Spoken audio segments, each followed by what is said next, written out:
All right, we're back on the Mercedes. I'd take a break and mow the grass for the powers to be blew up on me. But anyway, got a 1/2 inch or 3/8 plate here. Made EGR cap for the intake. Welded the exhaust port. I showed that in the last video. Don't forget to preheat your cast. Got thermostat housing back on. Got the cruise control just hanging here by the wire. One zip tie and it'll fall off. So getting her cleaned up. What we're working on now is these glow plugs. Every one on this engine's bad. I don't know if you can see that hole right down there. I've got one of them already out. I got the nut off of that one. That one needs the nut off. That one needs the nut off, and that one's out in the front. Okay, we're going to test them. I'll show you. I did this once before, and it's pretty easy. Take your battery charger or voltage source. Take your glow plug and connect the ground to those threads, and touch a voltage source to it. You see it spark? I guarantee you that thing, whenever they spark, they work. They're good. And watch it get hot. It's smoke coming off of it.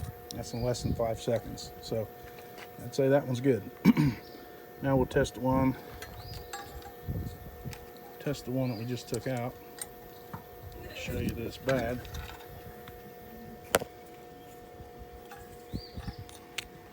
Sorry about the camera, but I'm one-handed here. All right, so now let's take the power source to it. Nothing, no spark, no nothing. I can connect that and go on, come back tomorrow. It'll still be cold. I can lay my fingers on it. It's open. Those are no different really than a water heater element in your car or your house. So, but I tested every one of these. You can take the wire harness apart at the relay, pop this out. There's 5 wires in there. Each one of them goes to a glow plug.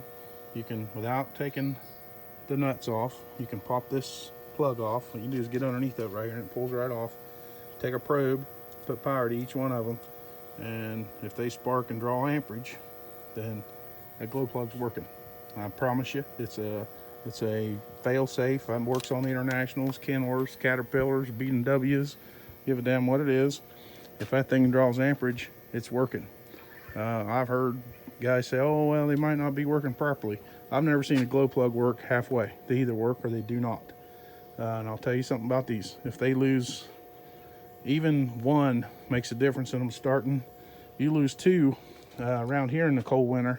I did that. My son and I decided to put a redneck propane injection on my black fuel mule and burn all mine up. But well, we had out of 6 we had 3 working. Well, 3 of them went bad, and it just almost would not start. I mean, and it wasn't around 0, it was only in the 30s, and that car wouldn't start. So if you lose a couple of them, it's going to make a noticeable difference in cold starting.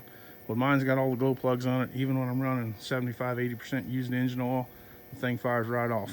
I started the other morning out here. It was 37 degrees.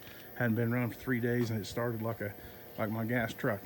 So the glow plugs are important. That's how you test them. That thing's still hooked up there, by the way, and still cold as a cucumber. It's open inside. It's just like you turn the switch off to it. So you still hear the battery charger buzzing. It's just it's junk. I will probably put, especially the center ones that are hard to get to, I'll probably put brand new ones in it. The only one that's really easy to get to on these cars is the front one. You can sneak a long extension in there and get them. So thanks for watching, and like and subscribe.